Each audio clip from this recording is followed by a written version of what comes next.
આ વાર્તા સાંભળીને તમારી આંખમાંથી આંસુ આવી જશે. શાંતા તેના પૌત્ર સાથે મુંબઈમાં રહેતી હતી. એક દિવસ તે ડાઇનિંગ રૂમમાં બેઠી હતી. તેને બીજો બ્રેડનો ટુકડો લેવા માટે હાથ લંબાવ્યો. તેના પતિએ રડવાનું શરૂ કર્યું. મમ્મી, થોડી શરમ રાખો. તમે કેટલું ખાશો? તેથી શાંતાએ તેનો હાથ પાછો ખેંચી લીધો. એક બ્રેડનો ટુકડો ખાધા પછી તે ઊભી થઈ. શાંતાની પુત્રવધુ ઘણા દિવસોથી તેની સાથે આવું વર્તન કરતી હતી. તે ફક્ત એક જ રોટલી ખાવા માટે આપતી અને જમતી વખતે તેની બાજુમાં બેસતી અને શાંતા તરત જ કહેતી કે મમ્મી શરમ કરો, તમે આ ઉંમરે કેટલું ખાશો? હવે આ ઉંમરે ખાવાનું બંધ કરો અને ઓછું ખાઈને તમારું સ્વાસ્થ્ય સુધારો. આપણે આ બધું ન શીખવું જોઈએ. આ સાંભળીને શાંતા ગુસ્સે થઈને તેના રૂમમાં જતી રહી. તે ખૂબ ભૂખી હતી, પરંતુ તેના પતિએ તેને ખોરાક આપ્યો ન હતો. દરરોજ શાંતા નાનું ખાવાનું ખાવાથી નબળી પડી રહી હતી.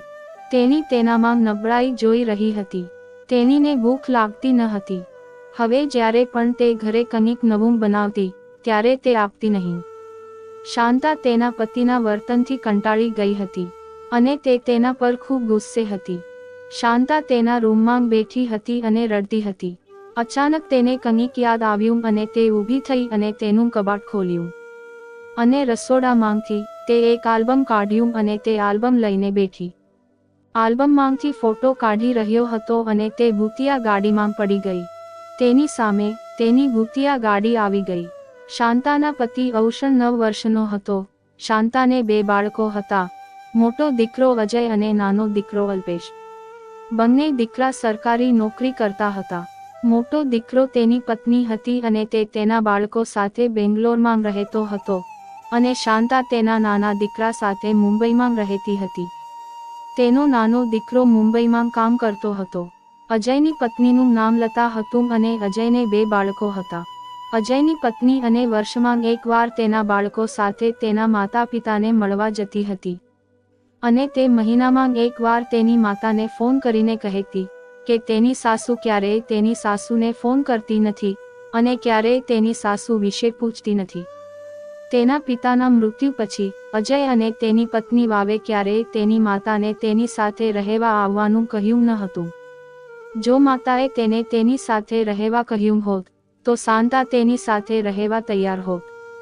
શાંતાને 2 દીકરા હતા. તેઓ તેમના વર્તનથી કંટાળી ગયા હતા. શાંતા ગામડાની છોકરી હતી. તેનો પતિ કોઈ દેવનો દીકરો નહોતો, તેથી તે એક કપડું લઈને ઘર ચલાવતો હતો. તેની પાસે એક ગાય હતી અને ભગવાન માટે જરૂરી પૈસા રાખતો હતો. શાંતાબેને પોતાની મહેનત અને સમજણથી મુંબઈ શહેરમાં એક સરસ ઘર ખરીદ્યું. તે 2 બાળકોના ભવિષ્ય વિશે વિચારવા માટે ખૂબ જ ઉત્સુક હતો.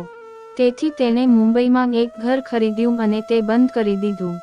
શાંતાબેન અને ભગવાન ભાઈએ 2 બાળકોને સારી શાળામાં ભણાવ્યા હતા અને બધી કોલેજોમાં પ્રવેશ મેળવ્યો હતો અને બંને બાળકોને સારી નોકરી અપાવી.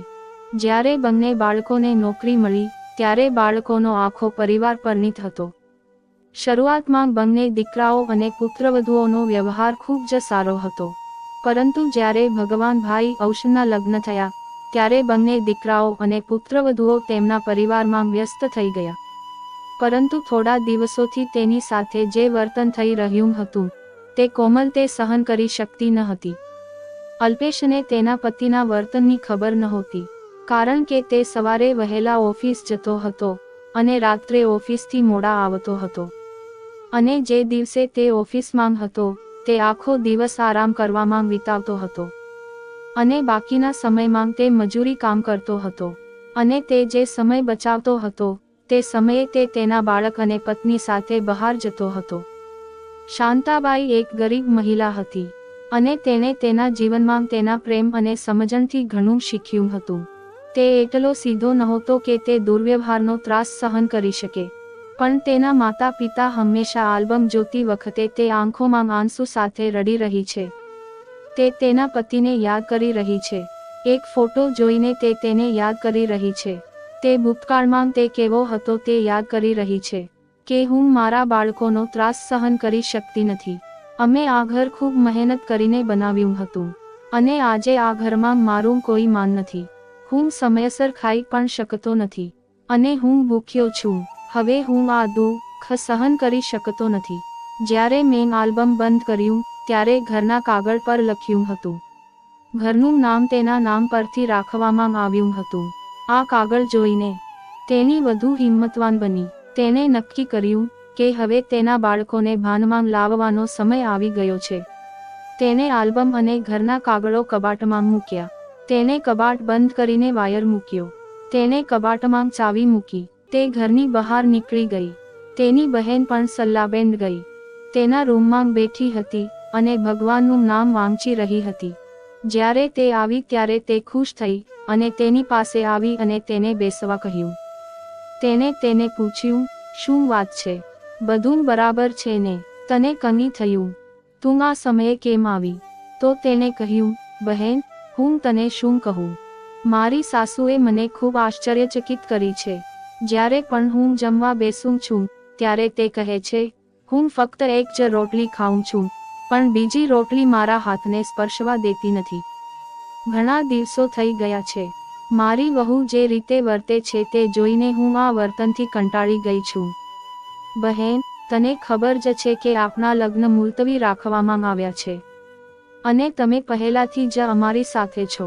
અમે અમારું ઘર બનાવવા માટે ઘણું બધું કર્યું હતું અને અમે બાર પણ મોટો કર્યો હતો. આ બધું તેમને ખવડાવવા માટે અમારે દિવસ રાત કામ કરવું પડ્યું. અમારે ખુશીના દિવસો જોવા પડ્યા.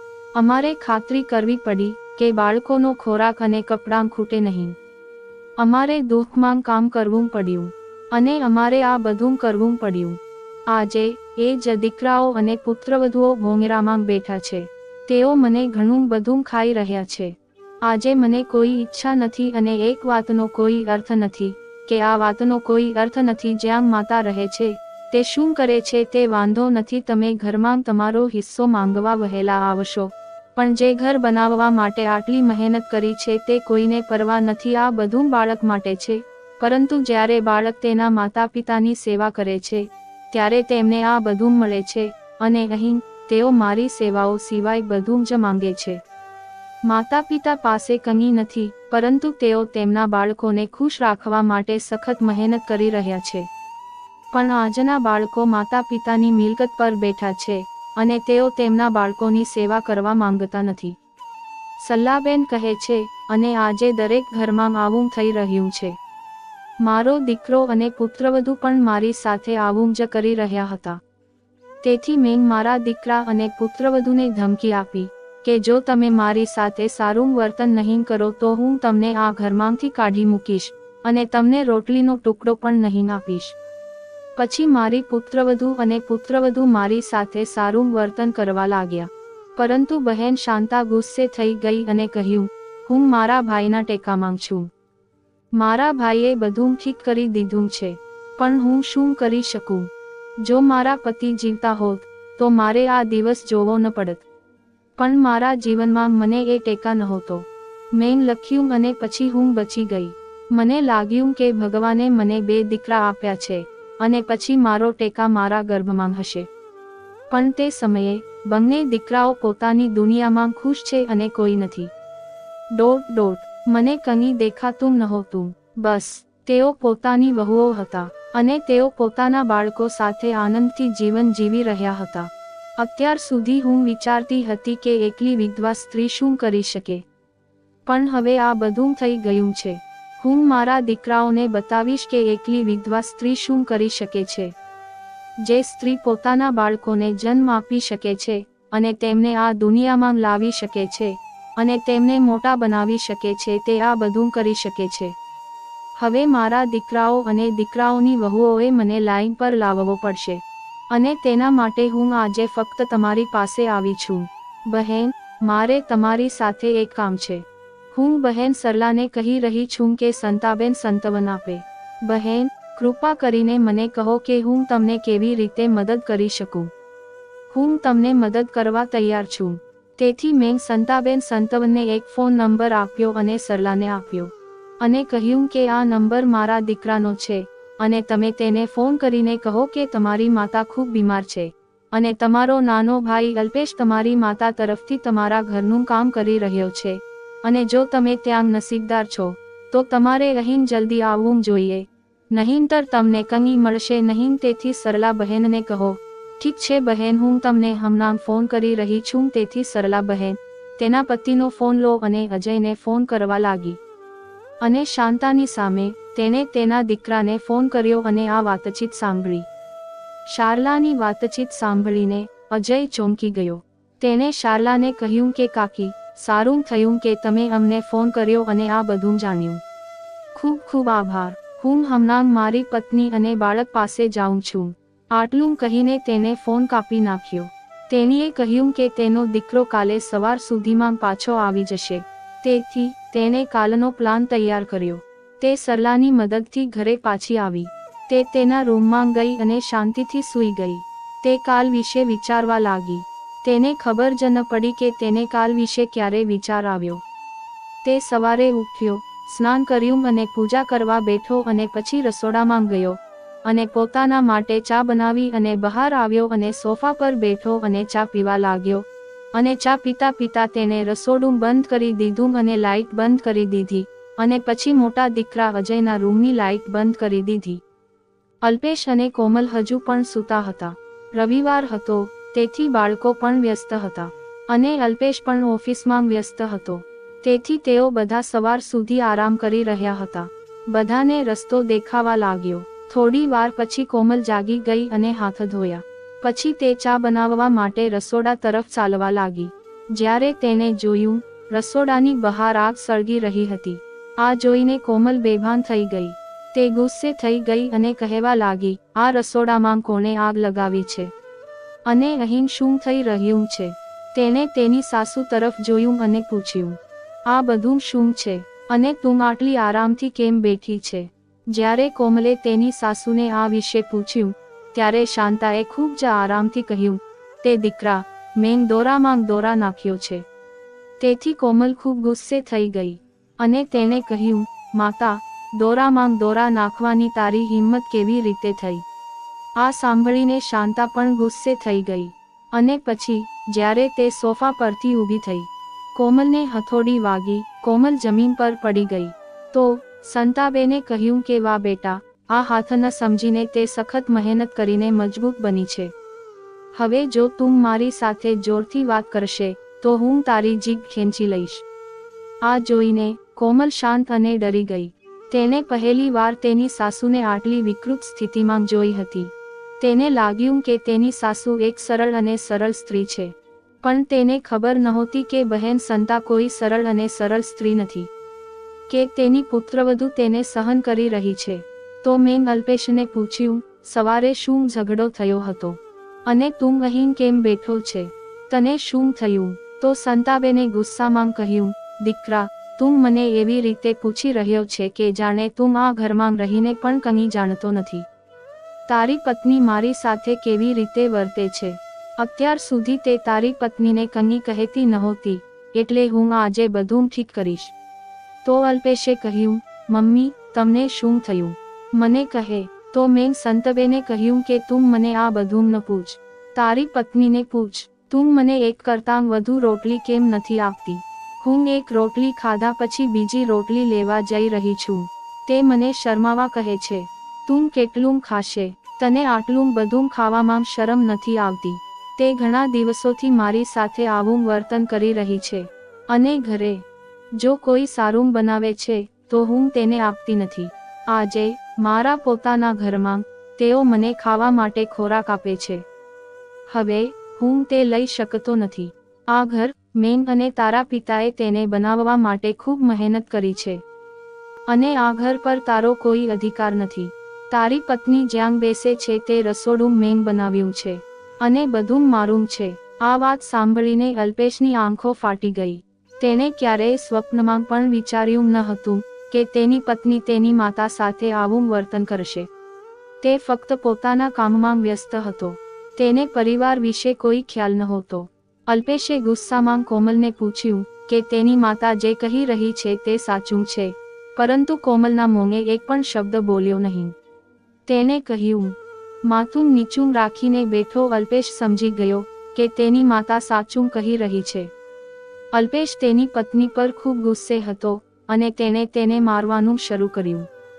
તે સમયે દરવાજો બંધ હતો અને અલ્પેશે પોતાનો ગુસ્સો શાંત કર્યો અને દરવાજો ખોલવા ગયો.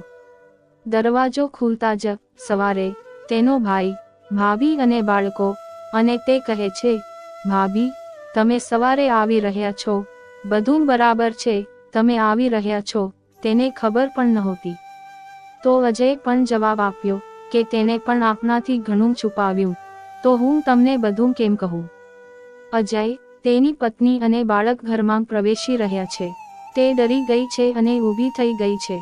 અજય અને લતા ઘરમાં પ્રવેશ કરે છે ત્યારે લતા સોફા પર ખૂબ જ આરામદાયક સ્થિતિમાં બેઠી છે. આ જોઈને તેઓ ચોંકી ગયા. તેઓ કહે છે, મમ્મી, તમે બિલકુલ ઠીક છો અને અમને કંઈક બીજું જાણવા મળ્યું. તો શાંતાબાઈએ કહ્યું, હા પ્રિય, તમે મારા મૃત્યુની રાહ જોઈ રહ્યા હતા. તમે વિચાર્યું હતું કે તમારી માતા હવે જો તમે મરી રહ્યા છો તો તમારે ઘર છોડીને તમારા હક અને શેર લેવા જોઈએ. તમને ક્યારેય તમારી માતા યાદ નથી અને આજે જ્યારે તમે તમારા હક અને શેર જોયા ત્યારે તમે ઘરે દોડી ગયા. આ સાંભળીને તમે શરમ અનુભવતા કહ્યું કે એવું કંઈ નથી. તો તમે શાંતાબાઈને કહ્યું કે એવું કંઈ નથી અને તમે મેં શિક્ષકને મને ફોન કરવા કહ્યું હતું અને તમારી પત્નીએ ક્યારેય મારા સ્વાસ્થ્ય વિશે પૂછ્યું નથી. મેં ક્યારેય તેણીને પૂછ્યું નથી કે તેની ઠીક છે કે નહીં. આજે મેં તમને અહીં બોલાવ્યા છે જેથી હું તમને કહી શકું કે હું આ ઘરનું શું કરવા જઈ રહ્યો છું. અજય અને લતાની નજર તેના રૂમ અને રસોડા પર છે જે ધાબળોથી ઢંકાયેલ છે. અને તમે કંઈ સમજો તે પહેલાં હું તમને કહેવા માંગુ છું કે તમે બંનેએ કેટલું સહન કર્યું છે અને મોટા થયા છો. તમે બંનેએ કંઈ પણ અધૂરું રહેવા દીધું નથી.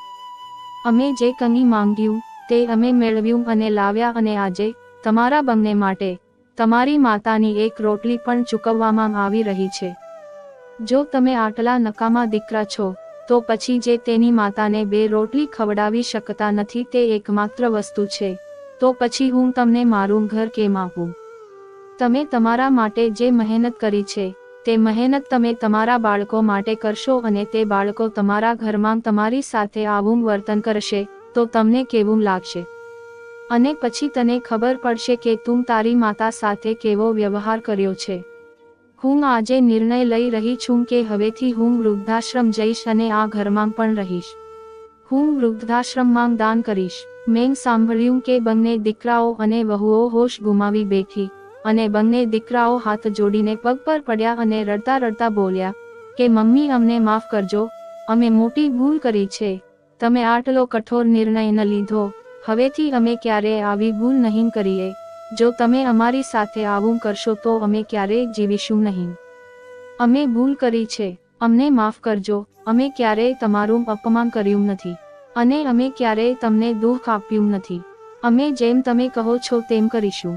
અને તેની પુત્રવધુ પણ તેના પગે પડી ગઈ અને તે રડવા લાગી. તે માફી માંગવા લાગી અને તેણે કહ્યું, મમ્મી, અમે ભૂલ કરી છે. તમે અમને જે સજા આપશો તે અમે ભોગવવા તૈયાર છીએ, પણ અમારી સાથે આવો અન્યાય ન કરો. સંતાબે કહ્યું, હું તમને માફ કરીશ, પણ મારી એક શરત છે અને જો તમે તે સ્વીકારવા તૈયાર છો તો હું તમને માફ કરીશ. હું આ ઘર વૃદ્ધ આશ્રમને આપીશ અને વૃદ્ધ આશ્રમ જઈશ. બંને દીકરાઓએ કહ્યું, મમ્મી, તમે જે કહો છો તે અમે સંમત છીએ.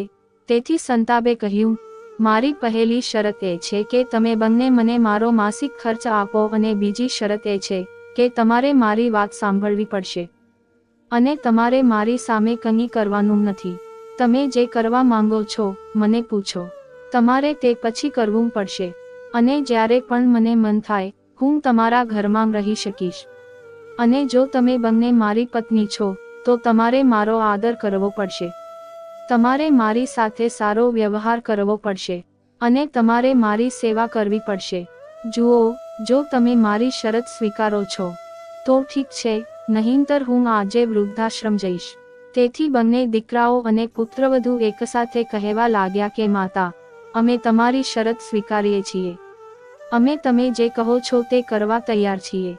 અમે તમને હવે દુઃખી નહીં થવા દઈએ. અમે નાના બાળકને માફ કરી દઈએ છીએ અને શાંતા આ સાંભળીને ખુશ થાય છે. અને બંને દીકરાઓ અને પુત્રવધુ હાથ પકડીને બેઠા છે. રસોડામાં અને રૂમ ખુલ્લો છે અને તેની પત્ની તેને કહે છે કે બંને રસોડામાં જઈને બધા માટે સરસ નાસ્તો તૈયાર કરે. આજે બધા સાથે નાસ્તો કરશે. આ સાંભળ્યા પછી બંને પત્નીઓ રસોડામાં દોડી જાય છે અને નાસ્તો બનાવવાનું શરૂ કરે છે. તેઓ તેમના દીકરાઓને રૂમ સાફ કરવાનું કહે છે. તેથી બંને દીકરાઓ તેમની માતાની વાત સાથે સંમત થાય છે અને કહે છે કે મમ્મી, હવેથી અમે તમને ફરિયાદ કરવાનો મોકો નહીં આપીએ. તેથી શાંતાબેન તેના બંને દીકરાઓને ગળે લગાવે છે અને તેમની બાજુમાં બેસે છે અને તેણીને તેનું બાળપણ યાદ આવે છે. તેની આંખોમાંથી આંસુ સરી પડે છે. તે રડવા લાગે છે. આજે તેના દીકરાઓ પણ રડવા લાગે છે અને તે કહે છે કે મમ્મી, આપણે મોટી ભૂલ કરી છે. તમે કેટલું દુઃખ સહન કર્યું અને અમે તમને દુઃખ આપતા રહ્યા અને છતાં તમે અમને માફ કરી દીધા. શાંતાબેન રડવા લાગી અને કહેવા લાગી કે દીકરા, એક માતા ક્યારેય પોતાના બાળકોને નફરત કરી શકતી નથી, ભલે તેના બાળકો આવા જ હોય. એક માતાનું હૃદય ખૂબ જ નબળું હોય છે. તે આ દુનિયામાં ક્યારેય પોતાના બાળકોને રડતા અને રડતા જોઈ શકતી નથી. જો તમારી પાસે માતૃત્વ જેવું હૃદય હોય તો તમારી પાસે માતૃત્વ જેવું હૃદય હોય. અને મેં આ બધું તમને બંનેને સાચા માર્ગ પર લાવવા માટે કર્યું. હું તમને બંને ભાઈઓને ક્યારેય અલગ જોઈ શકતો ન હતો. હું તમને દુઃખી કરવા માંગતો ન હતો. આજે તમે મારી સાથે જે કરશો તે જ કરશો. તમારું બાળપણ પણ તમારી સાથે રહેવા માટે હતું, જેને હું હવેથી સુધારવાનો પ્રયાસ કરી રહી હતી. થોડા મહિનામાં મારા લગ્ન થઈ જશે. જ્યારે તે રૂમમાંથી બહાર આવી ત્યારે તેણે જોયું કે તેની માતા અને પુત્ર રડી રહ્યા હતા. આ જોઈને બંને માતાઓનો એકબીજા પ્રત્યેનો પ્રેમ વધી ગયો. બંને માતાઓ ભાવુક થઈ ગઈ અને રડવા લાગી. શાંતાએ તેની બહેનના પગ પકડીને કહ્યું, માતા, અમને પણ માફ કરી દો. અમે પણ માતા છીએ. જો અમે અમારા બાળકો સાથે આવું કરીશું તો અમારું શું થશે? અમે ખૂબ દુઃખી થઈશું. અમે ખૂબ મોટી ભૂલ કરી છે.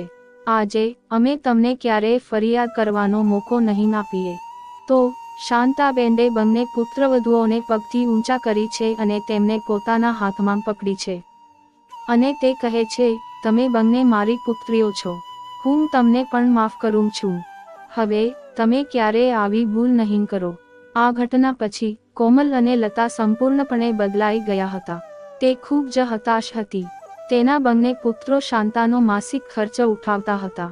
શાંતા થોડા દિવસો માટે તેના બંને પુત્રોના ઘરે જતી. તેની પુત્રવધુ તેની સંભાળ રાખતી. તે તેની સેવા પણ કરતી. તેના પુત્રો અને પુત્રવધુ બંને તેની માતાને પૂછ્યા વિના કંઈ કરતા નહીં અને તેના પરિવારને સ્વાર્થ અને સમજણથી વિભાજિત થવાથી બચાવ્યો. આજનો દરેક પુત્ર જે તેના માતા પિતાનો આદર કરે છે અને તેમની સેવા કરે છે.